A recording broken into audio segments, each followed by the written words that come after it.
তাতে আপনারও সহযোগিতা দিয়েছে কি জনগণে কি বার্তা দিতেছে?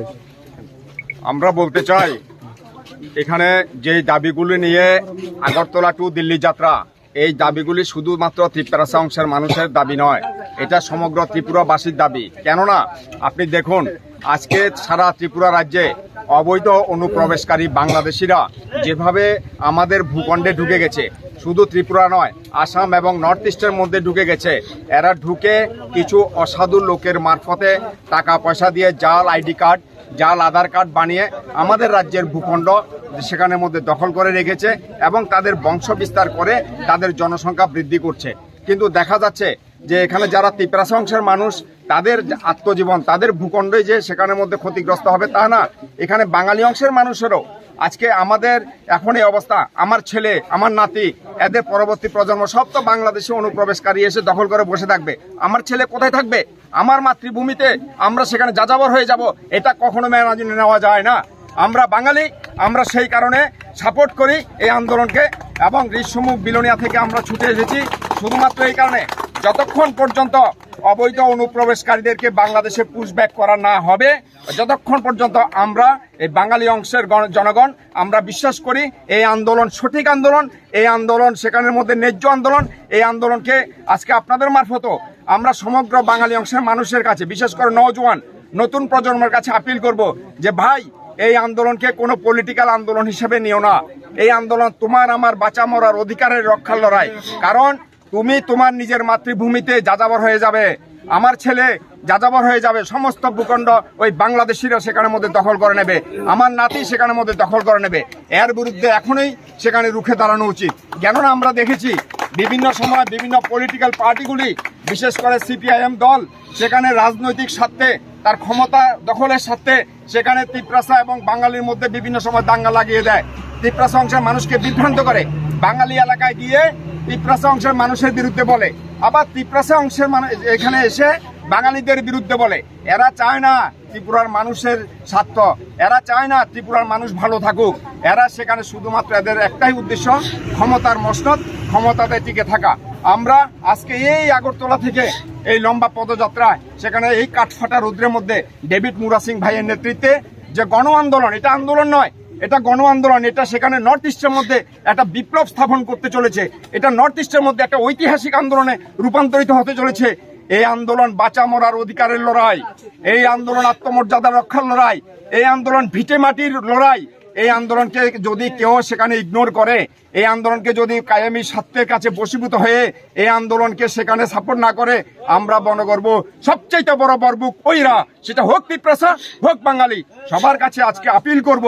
এখনো দিল্লি যাত্রা, এখনো অনেকটা অংশ বাকি আছে, সমস্ত বাঙালি অংশের মানুষও যেন এই আন্দোলনকে সাপোর্ট করে। আমি আজকে এখানে আমরা নোয়াগাঁয়ের কাছাকাছি চলে এসেছি, চোরাইবাড়ি খুব বেশি একটা দূরে নয়। আমরা সমস্ত অংশে নওজোয়ান, ত্রিপুরা হোক, বাঙালি হোক, হিন্দু হোক, মুসলমান হোক, সবাইকে আপিল করব এই আন্দোলনকে আরো বেশি জোরদার, আরো বেশি গতিশীল, আরো বেশি এনার্জেটিক করে তুলুন। কারণ এটা আমার আপনার বাঁচা মরার অধিকারের লড়াই, এটা আমার পিতৃ সম্পদ, পিতৃ ভূখণ্ড, মাতৃভূমি অধিকার রক্ষার লড়াই। তাই সবাইকে এগিয়ে আসা উচিত। আমি ধন্যবাদ দিই বুবাগ্রা প্রদ্যুৎ কিশোর মানিক্য দেববর্মাকে, ধন্যবাদ দিই আমাদের ডেভিড মুরা সিংকে। যে ছেলেটা ছোট একটা ছেলে, বয়সে হয়তো আমার চাইতেও ছোট হবে, কিন্তু এই ছোট্ট ছেলেটা পায়ের মধ্যে হাঁটতে পারে না, পা ফেটে চৌচির হয়ে গেছে এই ক্লান্তির রৌদ্রে, কাঠ ফাটা রৌদ্রের মধ্যে, শুধুমাত্র নতুন প্রজন্মের স্বার্থ রক্ষার জন্য এই ছেলেটা লড়াই করছে। কেন আপনারা সাপোর্ট করবেন না? কেন আপনারা সাপোর্ট করবেন না? এই ছেলেটা তো পারতো বাড়ি ঘরে বসে ওই সিপিএম পার্টির মতো সেখানে বাড়ি ঘরে এসি রুমে বসে, সে একটা অলরেডি সাব জোনালের চেয়ারম্যান, সে সেখানে এসি ঘরে বসে বসে, সেখানে জোনাল চেয়ারম্যান, সে এখানে এসি ঘরে বসে বসে সে তো অন্যদের মতো ডায়লগ মারতে পারতো। কিন্তু সে আপনাদের অধিকার রক্ষার জন্য, আমাদের মাতৃভূমি রক্ষার জন্য সে সময় ফাইট করে চলছে। আমাদের উচিত অনতিবিলম্বে তাকে সমর্থন করা এবং রাজপথে নেমে আসা, এই আন্দোলনকে জোরদার করে কেন্দ্রীয় সরকারের উপর চাপ সৃষ্টি করা। কেন্দ্রীয় সরকার যেন অনতিবিলম্বে সমস্ত অবৈধ অনুপ্রবেশকারী বাংলাদেশিদের ঘাড় ধাক্কা দিয়ে সেখানে বের করে দেয় ত্রিপুরা রাজ্য থেকে। হামবাই, ধন্যবাদ। নমস্কার, আসসালামু আলাইকুম। আপনারা জানেন যে ডেভিড মুরা সিং দিল্লি পদযাত্রা করছে 2500 কিলোমিটার, যেটা পায়ে হেঁটে সম্পূর্ণ। সেই পদযাত্রা আমরা আমাদের ত্রিপুরা মথা যে একটা সংগঠন TCF, ত্রিপুরা সিটিজেন ফেডারেশন। ওই ত্রিপুরা সিটিজেন ফেডারেশন সেন্ট্রাল কমিটির জেনারেল সেক্রেটারি আমি, সেন্টু মিয়া আমার নাম। আমরা পূর্ণ সমর্থন করি এবং যেহেতু আপনারা জানেন যে এই পদযাত্রার ডেভিড মোরা সিং এর মূল লক্ষ্য হলো, প্রথম যে দাবি, বাংলাদেশি যে অভিবাসী আসছে যারা বাংলাদেশে, আপনারা জানেন এখনো প্রতিদিন এই রাজ্যে আমাদের ভূখণ্ডে বিএসএফ এর পুলিশের চোখে ফাঁকি দিয়ে এই রাজ্যে ঢুকছে, তারা যাতে পুশব্যাক হয় তার জন্য দাবি নিয়ে দিল্লি যাত্রা। দ্বিতীয়ত যেটা সবচেয়ে গুরুত্বপূর্ণ দাবি, ত্রিপ্রাসা অ্যাকর্ড। আপনারা জানেন যে কেন্দ্রীয় সরকার, আমাদের ত্রিপুরার রাজ্য সরকার এবং ত্রিপুরা মথার মধ্যে একটা ত্রিপাক্ষিক চুক্তি হয়েছিল গত 18 মাস আগে, যেটা আমাদের দেশের স্বরাষ্ট্রমন্ত্রী, আমাদের দেশের গৃহমন্ত্রী অমিত শাহজি ত্রিপুরা রাজ্যের মাটিতে দাঁড়িয়ে কথা দিয়েছিল 6 মাসের মধ্যে ত্রিপ্রাসা অ্যাকর্ড ইমপ্লিমেন্ট করবে। কিন্তু আমরা দেখতে পাচ্ছি 6 মাস তো দূরে থাক, 1 বছর পেরিয়ে এখন 2 বছরের দ্বার ঘুরায়, এখনো ওই ইমপ্লিমেন্ট হয়নি।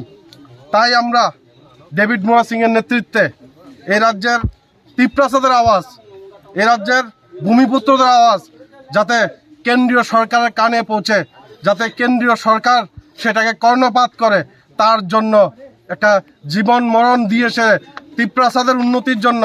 ত্রিপ্রাসাদের উন্নতি মানে এই রাজ্যের উন্নতি, এই রাজ্যের উন্নতি মানে দেশের উন্নতি। ডেভিড রাজ্যের বিরুদ্ধে না, দেশের বিরুদ্ধে না, এই রাজ্যের উন্নতির জন্য। এই রাজ্যের যারা ত্রিপ্রাসারা, যারা প্রকৃত ভূমিপুত্র এই রাজ্যের, আপনারা সবাই জানেন এই রাজ্যটা রাজাদের ছিল, তারাই প্রকৃত ভূমিপুত্র। তাদের দাবি দেওয়া নিয়ে আজকে ডেভিড দিল্লি পদযাত্রা করছে। আমি আশা করব রাজ্যের সমস্ত অংশের মানুষ, সে হোক ত্রিপ্রাসা, হোক মণিপুরি, হোক বাঙালি, হোক মুসলমান, সবাই যাতে এই অংশগ্রহণ করে। এবং আরেকটু সামনে গেলে কদমতলার অংশ, যেটা কালকে থাকবে, এখানে আমার কদমতলার যে টিসিএফ এর কমিটি আছে তারা ওই সমাবেশে অংশগ্রহণ করবে। যেহেতু আজকে শুক্রবার জুমার নামাজ আছে, তাই তারা এখন আসেনি, আর একটু পরে তারা আসবে। আর আমরা এই ডেভিডের যে পায়ে হাঁটার যে আন্দোলন, তাকে আমরা সমর্থন করি পূর্ণভাবে, এবং আমরা চাই অতি সত্বর কেন্দ্রীয় সরকার যাতে ত্রিপ্রাসা অ্যাকর্ড যেটা, সেটা যাতে চুক্তি হয়, করে ইমপ্লিমেন্ট ইমিডিয়েট করে। প্লাস যারা বাংলাদেশি অবৈধ এই রাজ্যে ঘাঁটি করে বসে আছে, শুধু এই রাজ্যে না, পুরো নর্থ ইস্ট বাংলাদেশিরা দখল করে আছে। যেটা অরূপদা বললো, আপনারা শুনলেন যে বাংলাদেশিরা আমাদের ভবিষ্যৎ কেড়ে নিচ্ছে, আমাদের পরবর্তী প্রজন্মের ভবিষ্যৎ বাংলাদেশে কেড়ে নিচ্ছে। আমাদের চাকরি বলুন, সমস্ত সুযোগ সুবিধা এখন বাংলাদেশিরা পাচ্ছে। আমরা যারা এই রাজ্যের, আপনারা যেমন ভূমিপুত্র, তেমনি আমরা যারা বাঙালি বলুন, মুসলমান বলুন, যারা এই রাজ্যের ভূমিপুত্র, আমরা বঞ্চিত শুধুমাত্র অবৈধ বাংলাদেশিদের কারণে। তাই কেন্দ্রীয় সরকারের নিকট আমরা আশা রাখব যাতে কোনো জাতির ভিত্তিতে না হয়ে সত্যিকারের যাতে বাংলাদেশি চিহ্নিত করে তাদের পুশব্যাক করা হয়, সেই আশা রাখবো আমরা। ধন্যবাদ।